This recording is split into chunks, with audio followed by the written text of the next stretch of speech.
Oi, meu nome é Lívia, eu sou sua terapeuta holística e hoje eu vou te contar como que eu atravessei um momento de tristeza essa semana, te dando um passo a passo para você poder fazer o mesmo.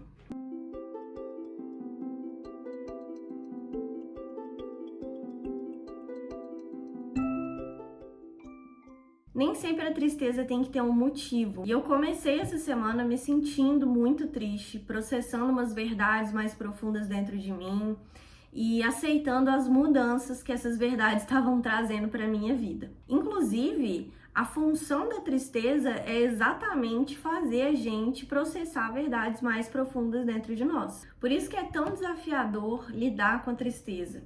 Porque se você nega ela, você está negando também a verdade que vem junto com ela. E aí, você vive na ilusão. Você fica batendo de cara com a vida o tempo todo, sabe? Se afundando em ansiedade, em depressão, em letargia. No meu caso, eu já comecei essa semana com sintoma de ansiedade, porque eu vinha negando essa tristeza. Até que chegou um momento que eu falei, eu vou tirar o tarô para mim mesmo, para ver o que tá acontecendo, para analisar umas situações aqui. E também tirei o tarô com uma amiga minha, com a Rafa, que também me trouxe, assim, mensagens super profundas. E aí eu falei, tô triste mesmo e vou ter que aceitar isso. Então, as tiragens de tarô, eventualmente, elas ajudam a gente a aceitar uma verdade mais profunda que a gente pode estar negando. E é uma ferramenta que eu uso bastante para processar minhas emoções. Só que a gente aceita a emoção e a gente sente ela no corpo. Então não adianta ficar elucubrando muito aqui na mente se fisicamente eu não processei a emoção. Então o primeiro passo para lidar com qualquer emoção, e a tristeza aqui em foco, né, é aceitando e nomeando ela. Porque se você sabe o que você está sentindo, você consegue lidar com aquilo de uma forma muito melhor. E basicamente não tem como eu processar uma emoção que eu não dei permissão para existir. Então, o segundo passo para processar a tristeza é processá-la no seu corpo, porque processar uma emoção já subentende-se que vai ser um processo físico, corporal. Mas para processar a tristeza, existem algumas posições corporais que favorecem essa sensação fluir. Por exemplo, a posição fetal. Então tem muita gente que tem dificuldade, por exemplo, de chorar quando tá triste. E eu entendo isso, porque a gente é ensinado a engolir o choro desde pequeno. Então cria um ambiente para essa tristeza poder vir, sabe? Um ambiente seguro para ela poder se manifestar para você. E aí foi o que eu fiz, né? Eu deitei em posição fetal, abracei um travesseiro. E tem gente que até brinca, né? Tipo, ai meu Deus, eu vou chorar em posição fetal. E cara, é real. Você chorar em posição fetal é um negócio que cura. Então quando eu percebi que eu tava triste, imediatamente eu me coloquei nessa posição para favorecer que essa sensação fluísse pelo meu corpo. Acontece que o processo de lidar com a tristeza ou com qualquer outra emoção, não pode envolver julgamento. Eu só tenho que deixar essa emoção fluir pelo meu corpo, respirando junto com ela, sem julgamento, sem justificativa, sem ficar presa na minha mente pensando sobre aquele sentimento. Eu vou me desconectar das narrativas mentais que sustentam aquele sentimento em mim. Eu vou me desconectar da história que fez aquele sentimento surgir, de tudo que acompanha ele mentalmente, para eu focar só na sensação física. Ai, Lívia, mas eu não consigo parar de pensar, não consigo controlar a minha mente. Não é sobre isso, gatinha. Não é sobre você tentar estabelecer nenhum tipo de controle emocional ou mental. Porque processar uma emoção, principalmente a tristeza, não pode haver nenhum tipo de controle, porque isso é uma forma de resistência.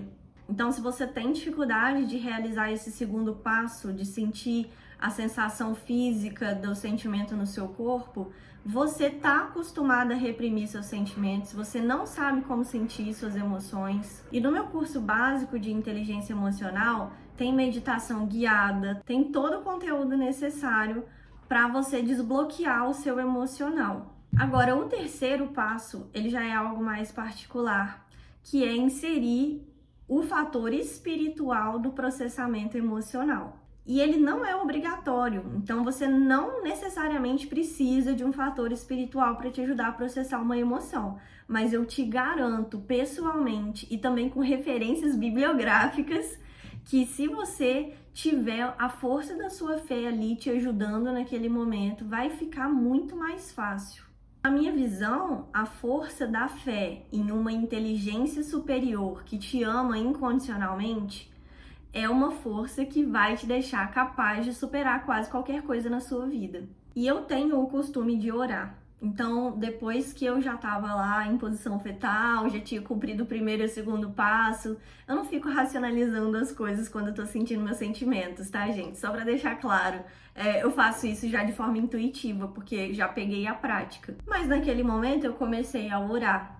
E eu tava em posição fetal e eu ainda não tinha começado a chorar, mesmo sabendo que eu precisava chorar, porque a minha tristeza tava pedindo isso. Só que quando eu comecei a orar, aí quando eu me coloquei num local vulnerável para essa inteligência superior, para esse meu Deus, eu assumi que eu precisava de ajuda e aí eu consegui começar a chorar. Esse choro, ele saiu de uma forma tão natural, como se eu estivesse no colo de uma pessoa que me ama e que tá me acolhendo. Aí depois de colocar esse choro que tava agarrado para fora, depois de orar e sentir que eu não precisava mais chorar naquele momento, eu me sentei com a coluna ereta e eu comecei a meditar.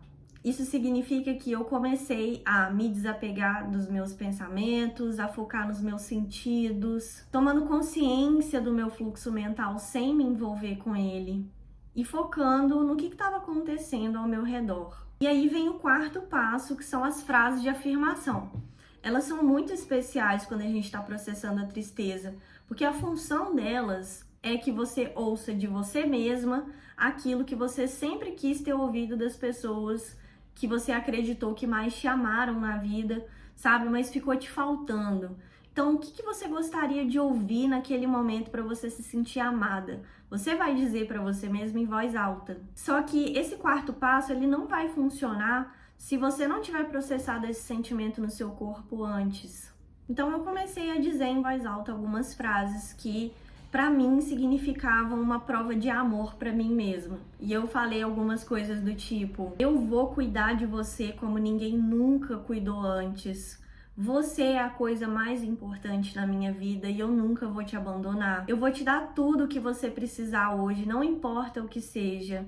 A gente vai construir um futuro lindo juntas e eu não vou desistir de você.